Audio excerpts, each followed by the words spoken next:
మనలో ప్రతి ఒక్కరు అనుకునేది ఎంత కొంత ట్యాక్స్ తగ్గితే బాగుండు అనుకుంటాం.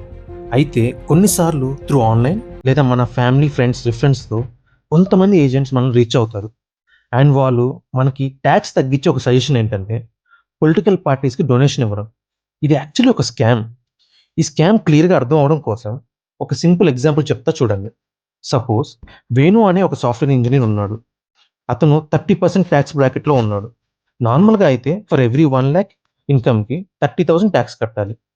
అయితే ఇప్పుడు ఏజెంట్ సజెస్ట్ చేసే స్కామ్ ఏంటంటే మీరు గవర్నమెంట్కి 30,000 ట్యాక్స్ ఎందుకు కట్టడం, అదే 1 lakని ఒక పొలిటికల్ పార్టీకి డొనేట్ చేస్తే వాళ్ళు 5% కమిషన్ తీసుకొని రిమైనింగ్ 95,000 మీకు క్యాష్లో ఇచ్చేస్తారు.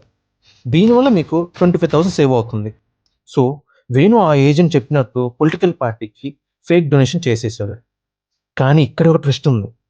ఈ డొనేషన్స్ గురించి ఐటీ డిపార్ట్మెంట్కి ఎలా తెలుస్తుందో తెలుసా? ఇన్కమ్ ట్యాక్స్ డిపార్ట్మెంట్ ఏఐని యూజ్ చేయడం వల్ల ఒక ప్యాటర్న్ దొరికింది.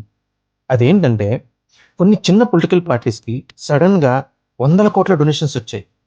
సో డిపార్ట్మెంట్ వెంటనే ఆ పార్టీస్ మీద రైడ్స్ చేసి ఫేక్ డొనేషన్స్ చేసిన డోనార్ లిస్ట్ హ్యాండ్అవుట్ చేస్తున్నారు. అందులో ఎవరెవరు ఎంత డొనేట్ చేశారో, మళ్ళీ ఎంత క్యాష్ తిరిగి తీసుకున్నారో అనే ఇన్ఫర్మేషన్ ఉంది. సో ఇప్పుడు వేణు లాంటి చాలామందికి ట్యాక్స్ నోటీసులు వస్తున్నాయి.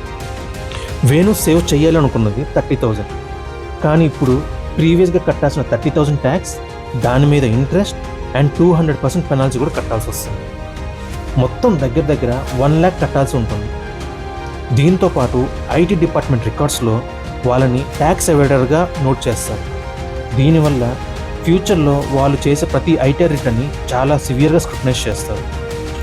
ఏ ఫ్రెండ్లీ అడ్వైస్ ఏంటంటే never by A tax deduction. మీరు నిజంగా సపోర్ట్ చేసే పార్టీకి డొనేషన్ ఇస్తే ఫైన్, కానీ క్యాష్ తిరిగి తీసుకునే ఈ క్యాష్ బ్యాక్ స్కీమ్లో మాత్రం పడకండి. మీ కెరీర్కే బ్లాక్ మార్క్ అవుతుంది. ఇలాంటి మోర్ ఇన్ఫర్మేటివ్ వీడియోస్ కోసం ఛానల్ని సబ్స్క్రైబ్ చేసుకోండి.